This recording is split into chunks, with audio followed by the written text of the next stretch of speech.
Alrighty. Welcome back, everybody, to our monthly or daily recap video. So I know it's been a little while. I know I haven't uploaded as much on YouTube recently, but forgive me. All of April was a very busy month. For the first week, I was away on a holiday. I came back. I was building something for my students, which I'll explain a little bit more in today's video.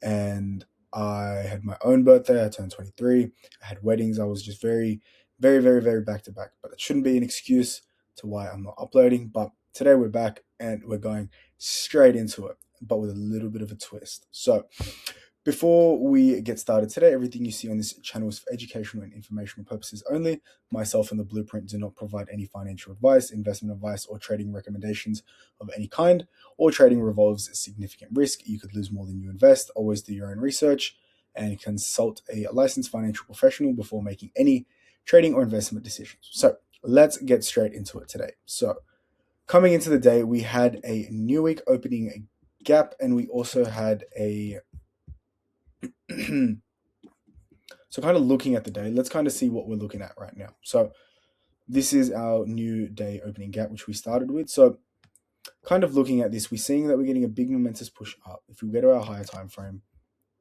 like this, let me just close all this really quick. So yeah, so what we're kind of seeing with this at the moment is we're seeing that we've got strong momentous push up, and then we kind of got a bit of a chop, but then it looks like we continue going up. That's kind of what we're seeing at the moment right now. But coming into the day, this is all we could have seen.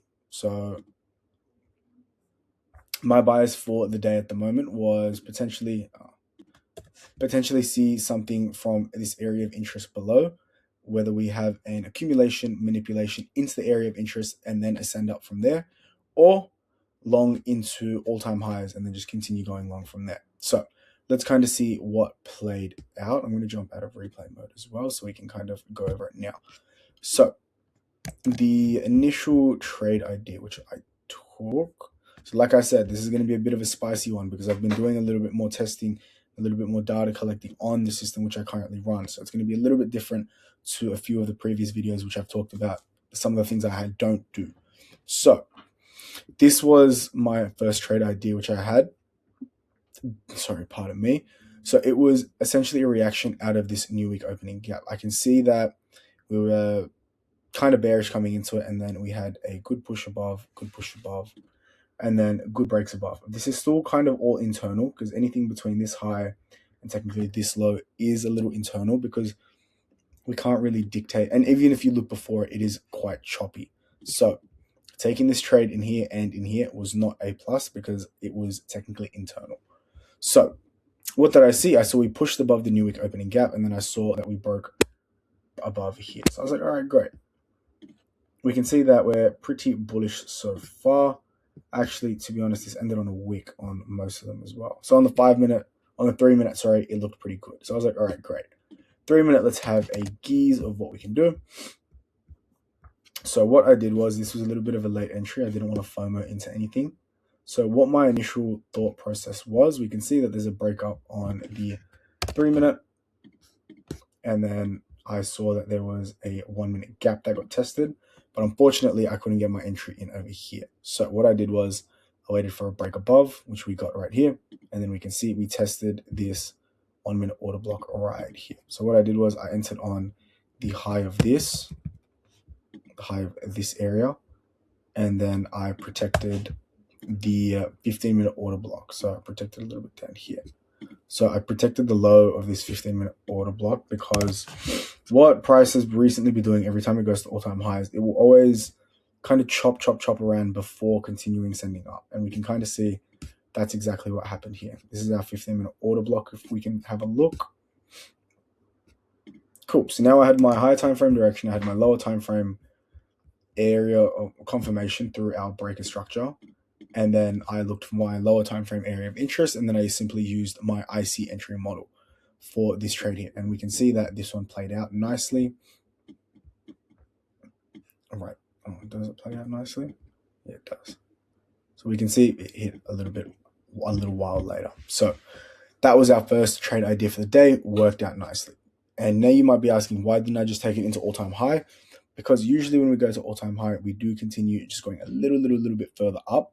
I was a bit wary on taking this only because recently, every time we've gone to all-time highs, we've retraced a very hard coming out of it. So as you can see here, this is a great example. We hit all-time highs right here, but then we retraced very hard. What is this? A 300-point retracement. So that was something I kept in mind. I didn't want to be targeting anything overly too large. So now let's go into this next trade idea over here, which was coming out of the 15-second order block, 15-minute order block. So this is going to be a little bit of a different one for us today. So I'm just going to play it out a little. Cool. So as you can see, as per my rules, a breaker structure cannot end on a wick. As we can see here, this is ending on a wick and this is ending on a wick. The only reason that is doing so is because I've been testing 15-second time frames. So as I can see here, on the 15-second, this is a successful breakdown, because this is the last low that was put in, this is the last break. Very simple stuff. And then we can see it breaks above here just. It looks like it could potentially end on the wick, but it looks like it just... Now looking back at it a little bit better, this is not A+ because it ends on the wick. Just to be honest, could have avoided this. That is my bad right there. So same kind of entry model idea with this second trade idea. So reacting off this 15-minute order block, but this was a lot of a shorter one. This was only into all-time highs because I was like, okay, cool. If we have a 15-second chain or breaker structure up here, we should send into the all-time highs. And if it doesn't, I'm probably going to get cooked anyway. So have my stop loss below this low, protecting 25 points. And then we can see same 1 minute. Oh, this was not 1 minute. This was actually 15-second IC. So all we needed to do was wait for a breaker structure above, wait for our 15-second fair value gap to get filled, and then we actually entered around here. Realistically, what I should have done was wait for this break of structure, because that's cleaner, and then enter over here off of a retest of this order block here. Or if there's something on the 30-second, which we could have potentially gotten on 30-second order block. Anything on the 1 minute? Nothing on the 1 minute, unfortunately. So this was a little bit of a preemptive trade on my behalf. That's why I am stating it was not A+, but the trade idea was good nonetheless. So these are the two trades I took during Asia session as well. So now you might be thinking, Dev, you've gone from not trading seconds, not trading on wicks, to now trading Asia session as well. What kind of big change is going on? So the reason I'm implementing all of this is because I am currently collecting new data based on this current system as well. So I understand my overall stats and statistics, but I have curated something new for my mentorship students, which I call the master book. So I can't share a different screen, which is great. So the master book essentially tracks all your data across your sessions, your timeframes, your entry models, just literally every little itty bitty minuscule thing you need to kind of know everything that you're doing about your trading, right? And it tracks it all for you. And it gives an AI summary of what's working, what's not. And then based off of that, you can fix what works, focus on what works, and then just completely cut out what doesn't work as well. So that's kind of my idea with that. And I need new data, which aligns with the way I'm trading now, to kind of put into that. So that's why I'm trading Asia session, to see if Asia session might be a little bit more profitable than London, and then including seconds, time frames, blah, blah, blah, blah, blah, blah. Because previously I only had a Notion template, which was, look, Notion template can only do so much, right? So that's why I've created this new textbook.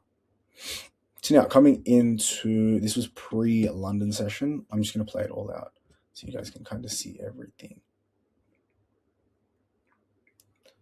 Okay, great. There we go. So coming into a London session today, what we had was a pre-London session. It was pretty good. What we can see, sorry, my mind is a little bit slow today. So what we can see coming into London session, we can see that there was a sweep of liquidity above on the 1 hour. You can see that there. Sorry guys, this is very messy. Very messy. I apologize. So you can see there's a 1 hour sweep here, and then a 30-minute, brain's gone. 30-minute sweep of the all-time high, and then a 30-minute break is structured down. Usually I would not agree to be shorting all-time highs, but the only time I would agree in this circumstance is because we have a momentum pushing off of breaking the previous high was very slow. You can see that we just broke here and we just broke here, but we failed to continue breaking up and continue going up. If you go to our lower time frame as well, you can kind of get a better picture of what that kind of looked like. So this was kind of what I was just showing you on the high time frame. You can see it's very choppy, very wiki, and it's not giving enough volume or pressure to kind of explain and see that, okay, cool, we want to continue going up. And given that we didn't necessarily tap into too much apart from this, the new week opening gap, there wasn't enough liquidity to probably continue taking us going higher. So that was kind of my idea coming into this as well. So let's kind of see this second trade idea, which I decided to take. So you can see that we had a higher time frame break here, and then we had a lower time frame break here too. So now we've got lower and higher time frame alignment. All I needed to wait for was an area of interest. I can see that I had a 1 minute order block, which we got tapped into. And then simply all I did was set my entry at the low, and then my stop loss above invalidation, which was above here. See, now this is very important why you set above invalidation, because let's say I just set it above here, I would have got cooked. But then my trade idea would have played out completely exactly how I wanted it. And the only reason I would have got cooked was simply because I was being too conservative with my stop loss placement. I was chasing higher risk to reward, and there would have been no point of that. So let's say I did do this, or 22.5. I think this does even hit at 22.5. Yeah, at 22.5, it hits for a 1-to-1. But that's a little bit too conservative for the way I trade. I am happy to be, it's too, what's the word?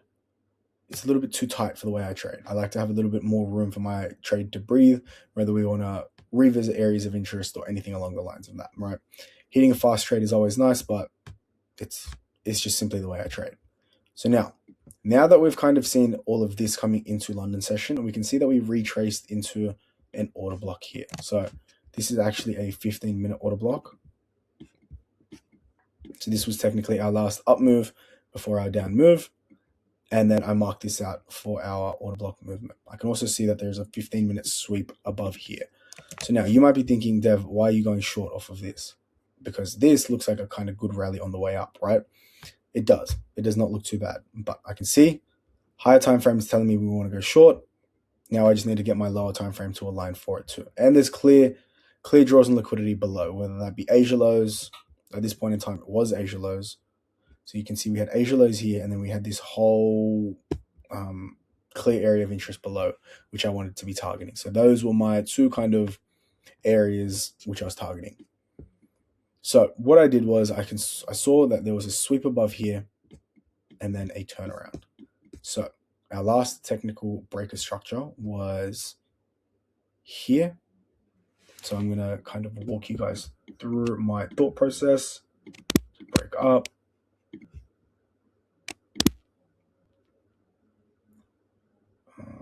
So does that end on a wick? That does end on a wick. Actually, this is our last breakup. I'm missing things, guys. It's late. Bear with me. So there you go. That's our last breakup. Break down. Break down. We can see that this is is that kind of equal? That kind of looks equal. And then technically, this is our last breakup. And then technically after that, we got our breaker structure down. This looks a little bit choppy in the grand scheme of things, but you can kind of nitpick it and kind of look at it in a little bit more in detail and in depth to understand it, where the actual last breakdown will be if we are looking to enter. So as I can see that this was our last breakdown area, followed by a simple 1 minute fair value gap test, simple break and retest off a high time frame area of interest. So I'm going to say 15-minute order block. All I did was I set my stop loss above here. I honestly could have even done a little bit above here. That would not have been too bad. But I set it at a fixed 25 points. And then my take profit was just below this previous low here. And this was for a 1-to-2. This came very early into London session. This was the very much opening. And then my last trade for the day was after I actually forward tested this. So this was going to be, we had a very big sell-off coming into the day, or not coming into the day, coming into this area of interest below. This was far from A+. I called this out to my mentorship students as well. I told them the only reason I would long this is simply because we've got a clear area of interest below. We've got our 1 hour gap. We've got a 1 hour gap, which we reacted out of. We've got a 4 hour gap, which we also reacted out of. And it was just too obvious to not.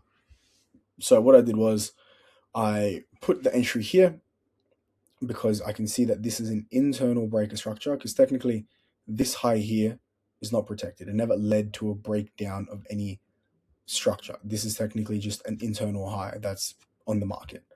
And we can see break of structure, or internal break of structure, sorry. And then you can see 1 minute fair value gap right here. I see at the top, and then I simply just aim for a fixed risk to reward of 1-to-1. I necessarily didn't like this because I don't like having too large of a stop loss. You can see this is a 100-point stop loss. I'm not a fan of it, but it's something we can do. And then I simply just set out 1-to-1. So yeah, that was five trades. 5 trades in a day for me is it's very cooked. A lot of these were forward tests. This one was a forward test. The first one I took was a forward test. This one, the high risk one, that was actually a live trade I took, and this one was also a live trade which I took. So this one I probably shouldn't have taken it, looking in hindsight. This one was good to take. I did not mind taking this one either. I'm glad I didn't take this one. And that first one, I probably could have taken that a little bit better too. So yeah, that's kind of my trading day for Monday, the 4th of May. If you want to learn how I trade and how I teach my students how I trade, click the link in the bio, the BMT Blueprint. That will get you to apply for a conversation. We can have a conversation about where you are with your trading and how the Blueprint can help you, and then we can move forward from there. So if you guys enjoyed this video, drop a like, drop a comment about if you have any questions, or reach out to me personally on Instagram, and I'll be in touch.